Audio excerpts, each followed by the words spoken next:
రక్తమును ఆశ్రయిస్తున్నాను అని చెప్దాం ఒక 7 మార్లు. నేను యేసు రక్తాన్ని ఆశ్రయిస్తున్నాను. నేను యేసు రక్తాన్ని ఆశ్రయిస్తున్నాను. నేను యేసు రక్తాన్ని ఆశ్రయిస్తున్నాను.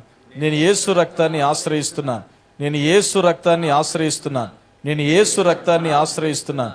నేను యేసు రక్తాన్ని ఆశ్రయిస్తున్నాను. రెండవదిగా మరొక 7 మార్లు నిశ్చయముగా యేసు నా రోగములను భరించును అని చెప్పండి. నిశ్చయముగా యేసు నా రోగములను భరించెను. నిశ్చయముగా యేసు నా రోగములను భరించెను. నిశ్చయముగా యేసు నా రోగములను భరించెను. నిశ్చయముగా యేసు నా రోగములను భరించెను. నిశ్చయముగా యేసు నా రోగములను భరించెను. నిశ్చయముగా యేసు నా రోగములను భరించెను. మూడవదిగా యేసు పొందిన దెబ్బల చేత నాకు స్వస్థత కలుగుచున్నది అని చెప్పండి. యేసు పొందిన దెబ్బల చేత నాకు స్వస్థత కలుగుచున్నది. యేసు పొందిన దెబ్బల చేత నాకు స్వస్థత కలుగుచున్నది. యేసు పొందిన దెబ్బల చేత నాకు స్వస్థత కలుగుచున్నది. యేసు పొందిన దెబ్బల చేత నాకు స్వస్థత కలుగుచున్నది. యేసు పొందిన దెబ్బల చేత నాకు స్వస్థత కలుగుచున్నది. యేసు పొందిన దెబ్బల చేత నాకు స్వస్థత కలుగుచున్నది. ఇక ఆఖరిగా యేసు రక్తములో నాకు విజయం అని చెప్దాం. యేసు రక్తములో నాకు విజయం. యేసు రక్తములోనే నాకు విజయం. యేసు రక్తములోనే నాకు విజయం.